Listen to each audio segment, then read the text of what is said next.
Well, good evening, good morning, good afternoon, global populations. I'm Fisher here. I'm with the Fisher family. Say hello, Fisher family! No. Say hello! We should say hello to the cat! Oh, right, there's a cat as well. Oh, well. Well, we are on it. We've got a cat there as well. Yeah, well, that was Morla. Granny Fisher. We've got Uncle Fisher. You know Will. Morla. Marley the dog. A British kit. A British kit. Well, he's a dog, yes, and a cat somewhere. But the dog is now chasing. Anyway. Chernobyl.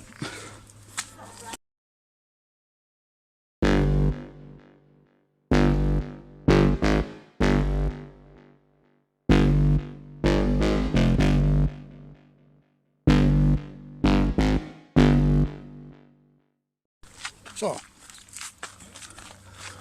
if you're on the Telegram group, or if you watched my last video, you know when I went on a bit of a tangent in the last one. As soon as I started talking about Chernobyl and Ghislaine Maxwell's interview to the Daily Mail and what she said.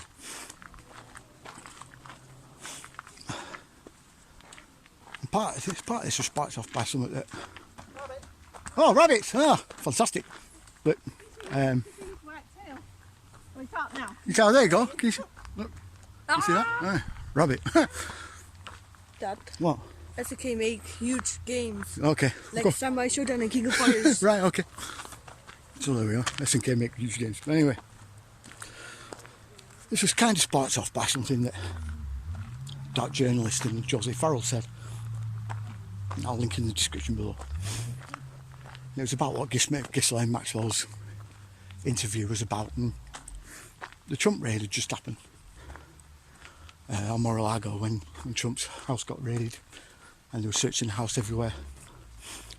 Now, in the, shall we say, contents sort of list of what they took, there was a box labelled A-17, and that journalist and Joseph Farrell were sort of toying around with the idea that maybe that was what they were looking for. Now, everyone knows how much I've been looking at Ukraine lately, and what I've been trying to figure out. The place is full of just so many things that's to do with the ancient technology. It is unbelievable. The amount of sort of tunnel and chamber complexes beneath the cities, some of the main cities there. The largest being at Chernobyl, of all places. So the rumour goes, so the urban legend goes. And I think it is. You've also got one under Donetsk. I think they may have discovered a good while back now when they were coal mining there, and may have come across it. Or something to do with it anyway. It was a wheel that was inside there. Watch this bit. In 2008, a curious find was discovered down a coal mine in the Ukrainian city of Donetsk. As it couldn't be safely or successfully cut out due to the nature of the sandstone in which it was embedded, the mysterious artifact, looking much like an ancient wheel, remains in situ down the mine. Whilst drilling the coal-coking stratum named J3, at a depth of 900 meters from the surface, workers were surprised to find what appears to be the imprint of a wheel above them in the sandstone roof of the tunnel that they had just excavated. Thankfully, photographs of the unusual imprint were taken by the deputy chief and shared with the mine foreman, who brought the news of the find to light. Without being able to further explore the site and inspect the imprint at close hand, we are left with only the photographs as evidence for their existence, and the word of a group of Ukrainian miners. Without being able to definitively date the strata in which the fossilized wheel print was found, it has been noted that the Rostov region surrounding Donetsk is situated upon Carboniferous rock aged between 360 and 300 million years ago, and the widely distributed coking coals have been derived from the Middle to Late Carboniferous, suggesting a possible age of the imprint at around 300 million years old. This would mean that an actual wheel became stuck millions of years ago and dissolved over time due to a process called diagenesis, where sediments are lithified into sedimentary rocks, as is common with fossil remains. The following is an extract from a letter written by S. Kazatkin in reference to his testimony of having been witness to the anomalous wheel imprint discovered by his team of miners in 2008. This finding is not a PR action.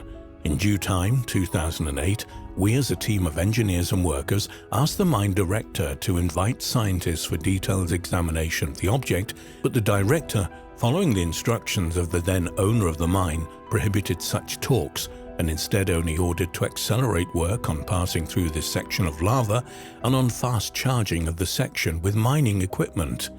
Owing to that, this artifact and the smaller one found during further work came to be in a tunnel blockage and could not be taken out and studied.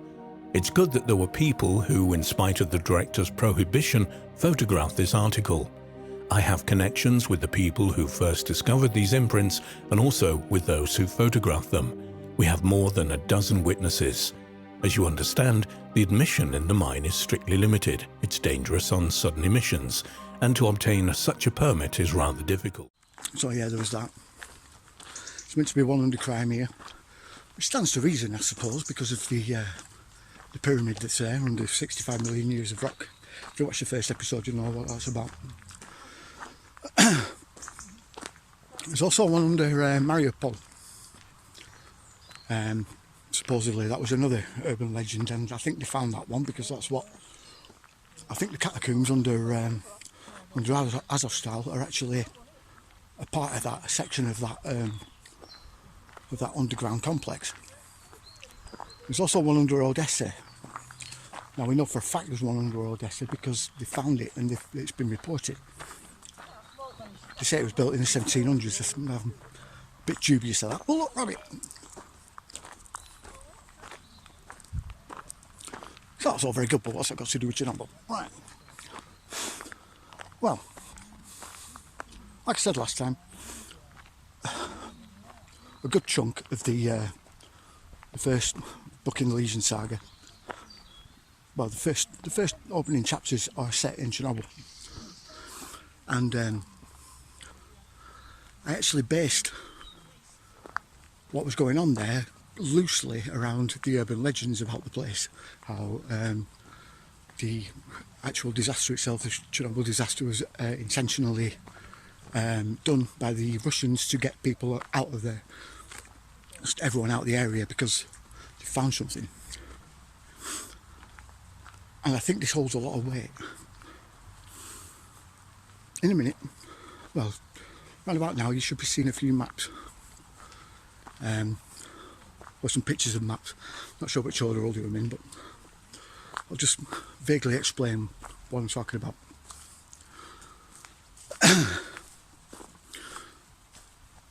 I found 3 key areas in the triangle, yeah, away from the actual Chernobyl site, right? I don't think it's actually to do with the Chernobyl site. I think it's more to do with what's in between or inside this triangle of these 3 key areas, and they are the Jupiter factory. It was a communications and audio factory that supposedly made cassette recorders and magnetic tape, except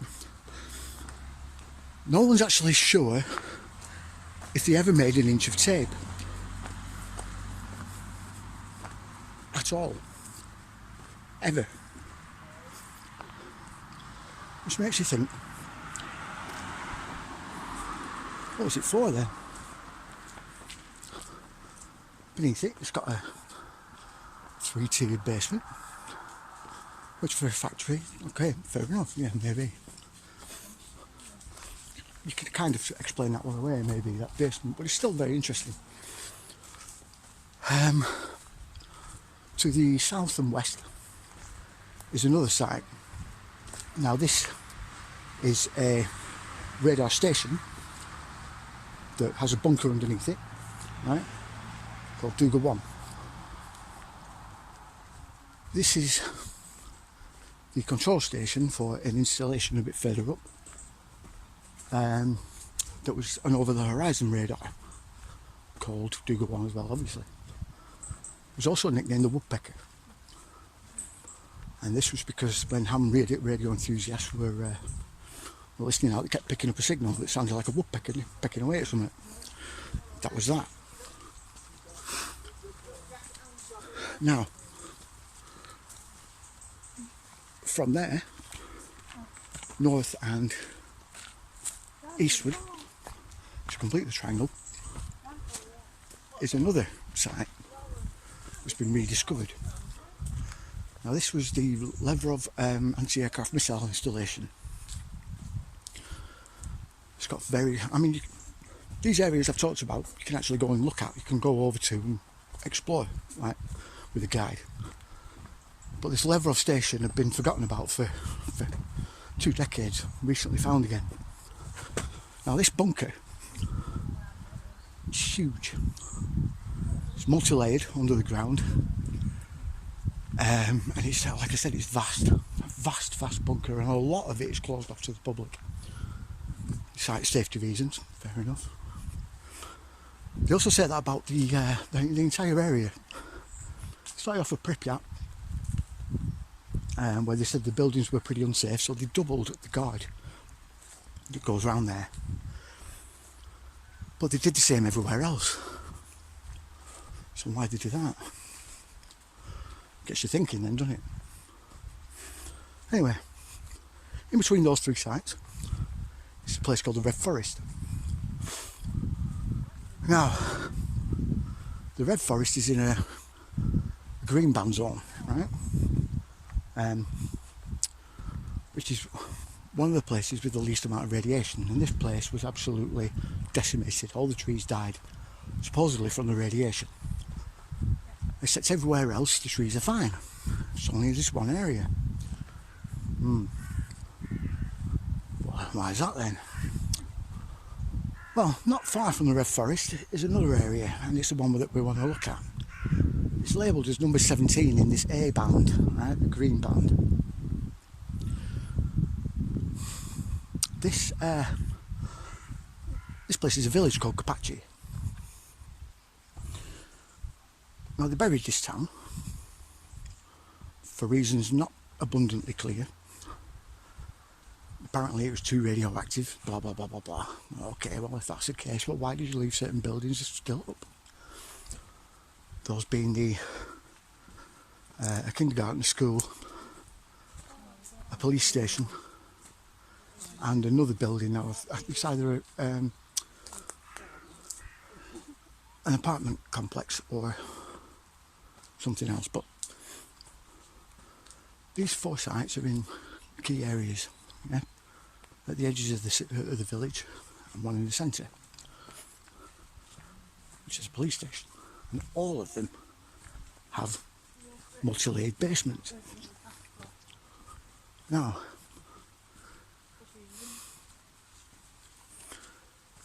if you bury the whole town, it's because you don't want people accidentally getting somewhere, shall we say, through their own basement. It limits the access points to those 4 key areas, and it makes them easy to control the traffic into and out of, right? To get those people out, you would kill the nearby forest. Make people think that something's going to kill them if they stay where they are, right?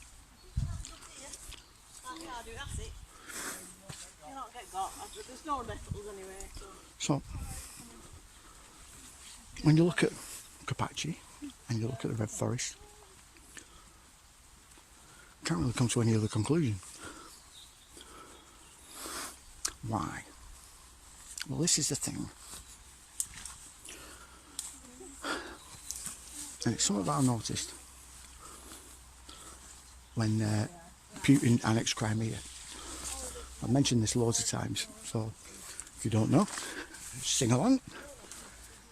It's because Putin sent all his troops to that one area where the pyramid is. Where the underground pyramid is in Crimea. That's where he sent all his troops. Well, to kick off the Ukraine conflict, he immediately took over Chernobyl. He jumped across the Belarus border, straight to Chernobyl and took it over. And imprisoned 30 Ukrainian guards under the Chernobyl site in a bunker, a nuclear bunker. Left them there for 30 days, won't let them out. Some of their stories are incredible and remind me of another thing that happened in Aratta in Bulgaria that I've also mentioned before. So if you remember what that is, you'll know what I'm talking about.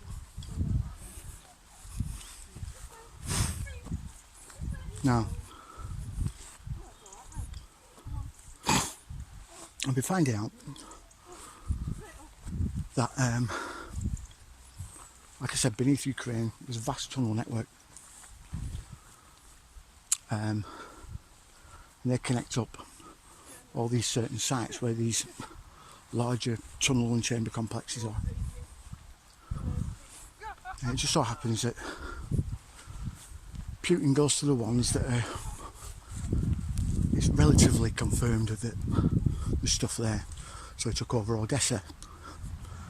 That's where one of them is, that's where the only confirmed one is for definite we know of. Where there's, he took over Donetsk, which is where that wheel was found, yeah? Which is likely the site of another tunnel complex. He's laid siege to Azovstal, I think because of the catacombs underneath, and they probably found an entrance into that one there as well. And that site was very likely the site of the capital of the Arattan civilisation, which is called Chernobyl. They found something in there, and you know that because despite it being under siege, like completely surrounded by Russians, they still allowed helicopters to come in and deliver Starlink monitoring equipment and computer equipment. Why would they do that if it was under siege? Why would they let them through? Very strange, isn't it? What's even stranger is it was meant to have been completely emptied, devoid of civilians for about a week before they got there. And then all of a sudden there's civilians there, inside. Very strange. In fact, we spent the longest time there.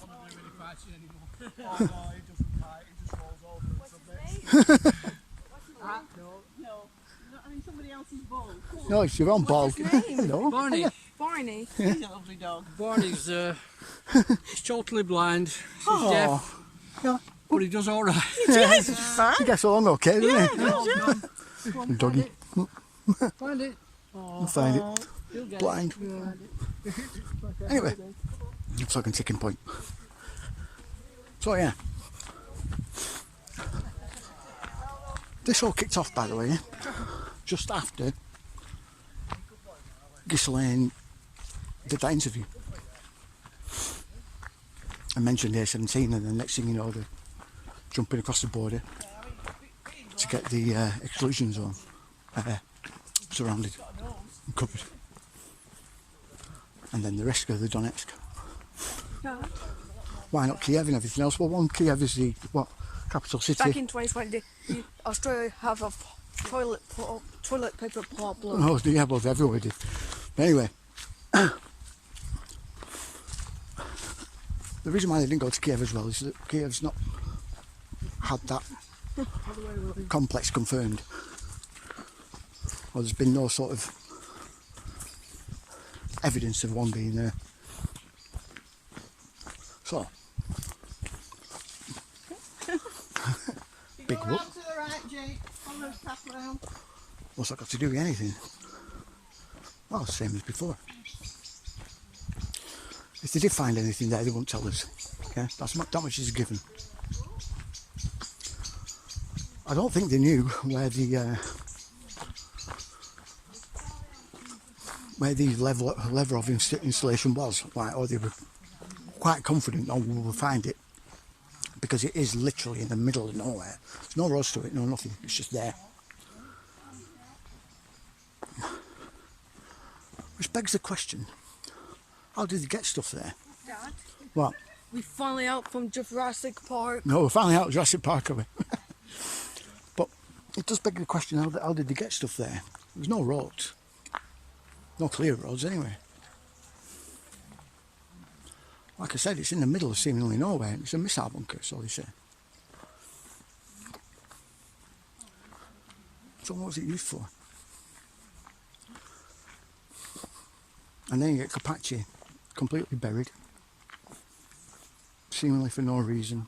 It's got those 4 buildings in key locations.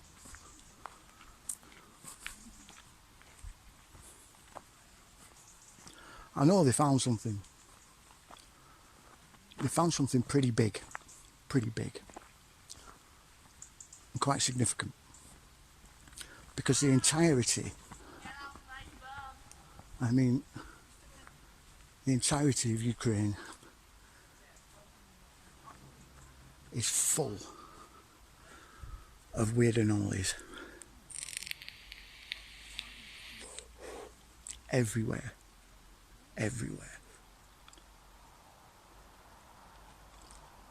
Stretching all over the place. Crimea's full of them.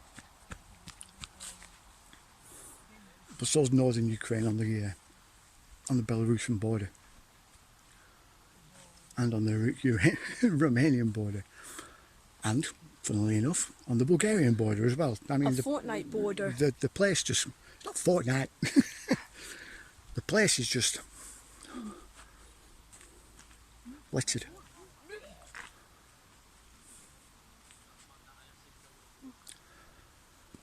We know the Aratta are there, right? Or were there. We know how old they were. There's talk from 20,000 to 6,000 years old, but I think they stretch back a heck of a lot further, judging by some of the sites that have been found. This is great, this.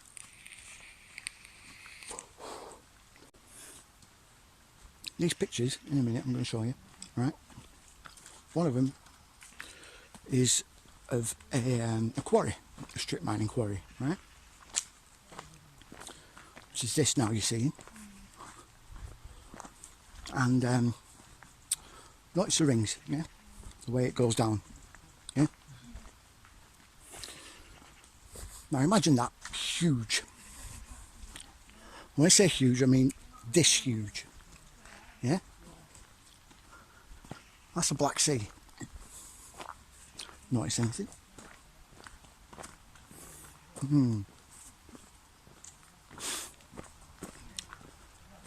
It's very interesting, isn't it? What about this? Lake Baikal in Russia.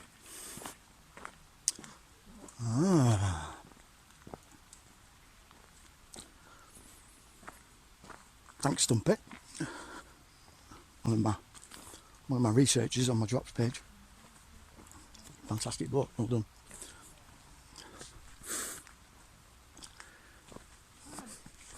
What? Lights are coming out. Yeah, no, they will. It's getting dark. You're starting to get a picture. That's what's there, what they've found. I'm not entirely sure yet.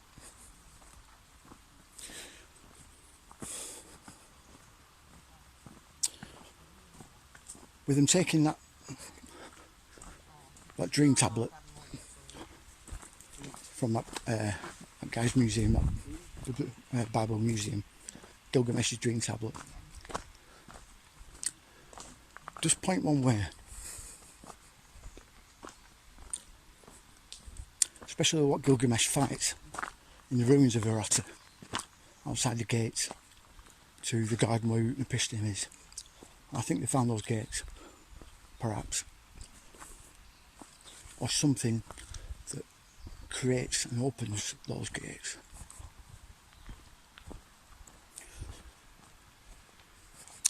But for that, they'll have to wait till next time, right? Like, share, subscribe, you know the drill. See you later. Wait. What? Special thanks to Laserbeam. No, not Laserbeam.